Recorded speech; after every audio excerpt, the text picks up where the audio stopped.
सबसे पावरफुल इस समय तो यूनाइटेड स्टेट्स है सर, उसका कोई डाउट नहीं है। लेकिन सेकंड मोस्ट पावरफुल, ये मेरे फिगर्स नहीं है, ये वर्ल्ड ये ग्लोबल फायर पावर इंडेक्स के फिगर्स हैं, that we are the second most powerful military democracy in the world in military terms, economic terms. The decline of China, China की जो छवि थी वो गालवान घाटी के क्लैश के साथ शुरू हुई थी। दुनिया समझ गई थी, लोग पीएचडी थीसिस लिखेंगे, उसके बाद चाइना का डिक्लाइन शुरू हुआ, उसकी रेप्यूटेशन।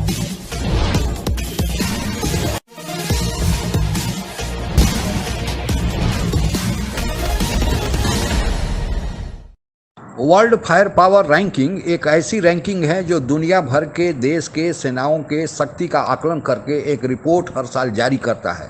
इस रिपोर्ट में यह बताया गया है कि भारतीय सेना अमेरिकन आर्मी के बाद दूसरी बड़ी शक्तिशाली आर्मी बन गई है, जहां पर लोकतांत्रिक मूल्यों का पालन होता है। इसके साथ यह भी बताया गया है कि जब से भारत ने गलवान घाटी में चीनी आर्मी की ठुकाई की है, तब से ही चीनी आर्मी का मनोबल टूटा है और उसकी सेना के शक्ति में दिनों दिन ह्रास हो रहा है। आइए आगे सुनते हैं। तरीके से इस्तकबाल किया अमेरिकी राष्ट्रपति ने, और साथ ही उन्होंने कहा कि ये बहुत जरूरी है कि डेमोक्रेसीज डिलीवर करती रहें। क्या मायने निकाले जाएं इसके? इसका सबसे पावरफुल इस समय तो यूनाइटेड स्टेट्स है सर, उसका कोई डाउट नहीं है। लेकिन सेकंड मोस्ट पावरफुल, ये मेरे फिगर्स नहीं है, ये वर्ल्ड ये ग्लोबल फायर पावर इंडेक्स के फिगर्स हैं, that we are the second most powerful military democracy in the world in military terms, economic terms. नहीं होगा, वो बौखला गया है सर, उनको मालूम नहीं है क्या हो रहा है। उनके अगेंस्ट जो इस समय कोalition ऑफ फ्रीडम जो बन रही है, not just Indo Pacific region में, पूरी दुनिया में जो बन रही है, चीन अब बिल्कुल अकेला पड़ गया। इस बात का एहसास हो रहा है हल्के हल्के, और इसीलिए पिंग पोंग आपने देखा है 2.5 साल से अपने देश को छोड़ के नहीं गया। जो क्वाड की मीटिंग हो रही है उसके नेबरहुड में हो रही है, जापान में, और वो अपना मुंह नहीं खोल पा रहा है सर। कैसा देश है, उसके गले में चला गया है गार्लैंड ऑफ थॉर्न्स, जो उसको हर जगह से चुभ रहा है। उसका कोई दोष नहीं है सर। मैं इतना बता देता हूं, एक हमारे पश्चिम की सीमा पर एक देश है जहां एक क्रिकेट खिलाड़ी थे, कहते थे मैं प्रधानमंत्री हूं, पर उनको निकाल दिया। वो भी अब कहता है कि किसी तरह से चीन से मुझको बचाओ, उसका कोई दोष नहीं है सर। अल्टीमेटली आपके मुंडका उपनिषद में जो लिखा है सत्यमेव जयते, कि हमेशा सच्चाई आप लोगों के सामने आती है। जो आपने बातचीत की है इस समय, China is the elephant in the room, जैसे हम अंग्रेजी में कहते हैं। भले ही हम नाम ना लें कि ये एंटी चाइना, लेकिन हमेशा हमारे साथ, हमारे दिमाग में at the back of a mind चीन का रहता है, उसका अग्रेसिवनेस, जिसके साथ दुनिया इस समय कंफर्टेबल नहीं है। 19 उसके पड़ोसी देश हैं, बाय लैंड एंड बाय सी, सबके साथ उसकी समस्याएं हैं। वियतनाम के साथ लड़ चुका है, सोवियत संघ पहले होता था, रूस के साथ लड़ चुका था, हमारे साथ होता रहता है, फिलीपींस के साथ झगड़ा हुआ है, मलेशिया के साथ हुआ है, इंडोनेशिया के साथ हुआ है। कोई दोस्त है ही नहीं उसका, क्योंकि वो समझता नहीं है कि दोस्ती भी एक चीज है सर। उसका आइडिया ये है कि मैं दुनिया का सेंटर हूं। आपको याद होगा कि बीजिंग ओलंपिक्स हुए थे फरवरी में, इसीलिए चीन घबराया हुआ है, क्योंकि वो सर, ये सीधी बात है कि आप सबके साथ एक टाइम पर नहीं भिड़ सकते सर।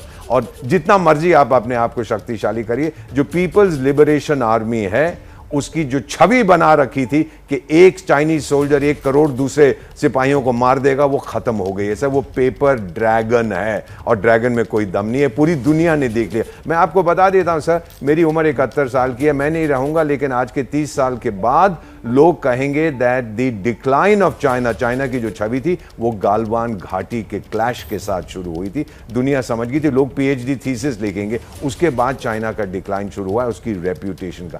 इकोनॉमिकली जो उसकी महामारी है, आज तक नहीं बता रहा कि उसका कारण क्या है। हम सब कह रहे हैं कि भाई बता दे, तेरे को पनिश नहीं करेंगे, बट फ्यूचर जो पैंडेमिक्स हैं उनको हम प्रिवेंट कर सकें। लेकिन वो डरता है, अगर उसने स्वीकार किया कि मैं कुछ कर रहा था, या मेरे चमगादड़ हूनान श्री और श्रीमती चमगादड़ कुछ नौटंकी कर रहे थे केव्स में और ये महामारी आ गई, तो डर लगता है कि कई ट्रिलियन डॉलर उसको मुआवजा देना पड़ेगा, तो झूठ का सहारा लेता है। अब एक्सपोज हो चुका है सर।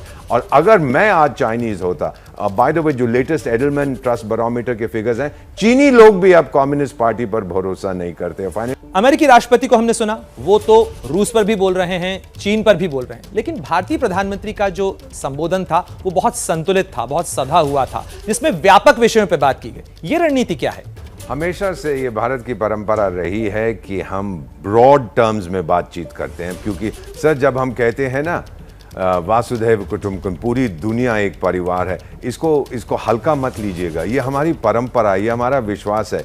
एक देश को गाली देना, दूसरे को गाली देना, जैसे चीन करता है, और इस समय जिस तरह से पश्चिमी देश रूस को गाली दे रहे हैं, हर प्रकार की गाली दे रहे हैं, आपस में कंपटीशन होता है कौन ज़्यादा गाली दे सकता है, कौन ज़्यादा प्रतिबंध लगा सकता है, वो हमारा विश्वास नहीं है। हम सोचते हैं कि नेगोशिएशन, कॉम्प्रोमाइज़ के जरिए हो सकता है, क्योंकि पूरी दुनिया एक परिवार है। और एक चीज़ और सर, चाणक्य का नाम आपने सुना होगा, 2400 साल पहले एक बहुत महत्वपूर्ण चीज़ कही थी कि मेरे दुश्मन का दुश्मन मेरा दोस्त होता है। लेकिन ये नहीं कहा था कि मेरे दोस्त का दुश्मन ज़रूरी ही मेरा दुश्मन हो। अमेरिका मेरा दोस्त है, अगर रूस उसका दुश्मन है, इसका ये मतलब नहीं है कि रूस मेरा भी दुश्मन बनेगा। ये चीज़ अब अमेरिका को और बाकी यूरोपियन देशों को समझ आ रही है कि जो हम निर्णय लेते हैं अपने हित में लेते हैं। सर, इतना बता देता हूं, we are not non aligned. Bharat इस समय सेल्फ अलाइंड है। बिल्कुल सर, निश्चित रूप से भारत जो स्ट्रैटेजिक ऑटोनॉमी की गलवान घाटी में भारतीय सेना ने जो चीनी सेना को सबक सिखाया, अब उसकी धीरे धीरे पोल खुलने लगी है। पहले भारत ने तो जो गलवान घाटी में चीनी और भारतीय सैनिकों के बीच झड़प हुआ था, भारत ने तो साफ साफ बता दिया था कि उसके 20 सैनिक, जिसमें अधिकारी और जवान शामिल थे, शहीद हुए हैं। लेकिन चीनी सेना इस पर खामोशी अख्तियार किए हुई थी। चीनी सरकार द्वारा इस पर कोई बयान नहीं दिया जा रहा था। तब अंतर्राष्ट्रीय मीडिया में यह सवाल उठने लगा कि जब 20 भारतीय सैनिक शहीद हुए हैं, तो क्या ऐसा हो सकता है कि चीन की तरफ से कोई शहीद न हुआ हो, यहाँ तक कि कोई जख्मी न हुआ हो?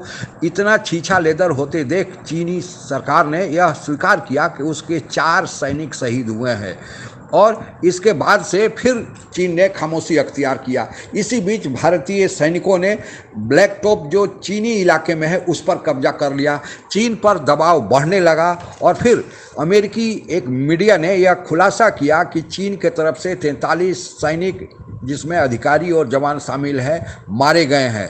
तब चीन पर दबाव बढ़ा, लेकिन चीनी सरकार के मुखपत्र ग्लोबल टाइम्स ने अमेरिका के इस खबर को यह कहकर हवा में उड़ा दिया कि चूंकि अमेरिका और भारत के स्ट्रेटेजिक ताल्लुकात हैं, दोनों देश मित्र देश हैं, इसलिए भारतीय सेना के मनोबल को रखने के लिए अमेरिकी सरकार ने यह खबर फैलाई है कि चीनी सेना के तरफ से 43 लोग मारे गए हैं। भारतीय सरकार के तरफ से तो इस बात की न पुष्टि की गई न तो खंडन किया गया, लेकिन चीन के समर्थक जो भारत में बैठे हैं, भारत सरकार को, प्रधानमंत्री मोदी को निशाने पर लिए। हालांकि उन्हें यह पता नहीं था कि प्रधानमंत्री मोदी को जब निशाने पर लेते हैं कि कहा गया इनका 56 इंच का सीना, कि हमारे कम जवान, चीन के कम जवान शहीद हुए और भारतीय सीमा पर 20 सैनिकों को जान से हाथ धोना पड़ा। लेकिन चीन के इस झूठ का और हमारे देश में बैठे चीनी समर्थकों के पोल, इनकी हवा तब निकल गई जब रूस के एक मीडिया तास ने यह खबर दिया कि 43 नहीं, चीन के तरफ से 50 लोग मारे गए हैं। तब इन लोगों के चीन की पोल खुली और हमारे देश में जो चीनी चाटुकार बैठे हैं उनकी हवा निकली। अब यह कहा जा रहा है कि उस समय से भारत ने जो चीन को सबक सिखाया है, उसी समय से चीन की सेना में आत्ममंथन जारी है, और यही कारण है कि चीनी राष्ट्रपति ने उस समय के बाद न तो कोई अपना बयान दिया है और न ही कोई बाहर के देश का दौरा किया है। केवल चीनी विदेश मंत्री चारों तरफ दौड़कर अपने पक्ष में समर्थन जुटा रहे हैं।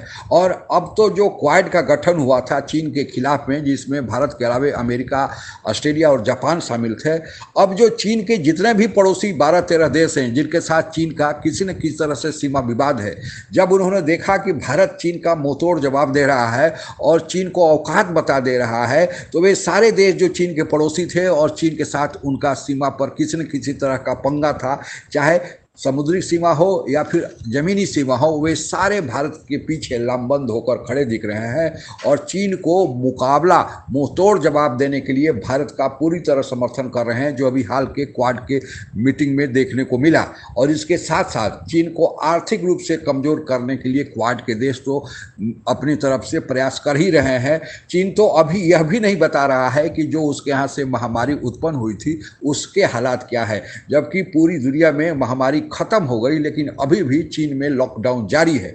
तो चीन के इस रवैये से, नकारात्मक व्यवहार से पूरी दुनिया त्रस्त है और यही कारण है कि चीन के आने वाले दिनों में पराभव का क्रम जारी है। और सैनिक पराभव के लिए तो भारत ने गलवान घाटी में जो कह ठुकाई किया है उसी समय से जारी है। आर्थिक पराभव का भी अब समय चालू हो गया है और लोग भारत को चीन के विकल्प के रूप में देख रहे हैं, क्योंकि यहाँ पर एक लोकतंत्र है और यही कारण है कि भारत पर दुनिया के देशों का विश्वास बढ़ा है। और वर्ल्ड फायर पावर इंडेक्स ने तो रही सही कसर पूरी कर दी कि लोकतांत्रिक देशों में भारत का अमेरिका के बाद दूसरे नंबर की सेना है। और वर्ल्ड बैंक ने इस पर ऊपर से यह कहकर कि भारत की अर्थव्यवस्था दुनिया में सबसे तेज गति से ऊपर जाने वाली अर्थव्यवस्था बन गई है, सोना में सुहागा का काम किया है। हम अगर इसी तरह एकजुट होकर रहें तो कोई दिन दूर अब नहीं कि हम विश्व गुरु का फिर से अपना स्थान प्राप्त कर लेंगे। और अभी क्वाड की बैठक में जिस तरह जापान में भारतीय प्रधानमंत्री को प्रोटोकॉल दिया गया, विश्व के अकेला सुपर पावर अमेरिका के राष्ट्रपति द्वारा जिस तरह प्रधानमंत्री मोदी को आदर दिया गया, यह इस बात का सूचक है कि हम उसी दिशा में बढ़ रहे हैं। आज के लिए बस इतना ही। आप अगर हमसे जुड़ा रहना चाहते हैं तो कृपया मेरे चैनल को सब्सक्राइब करें तथा बेल आइकन भी दबा दें ताकि नई वीडियो की जानकारी तुरंत आप तक पहुंच जाए। धन्यवाद। जय हिंद।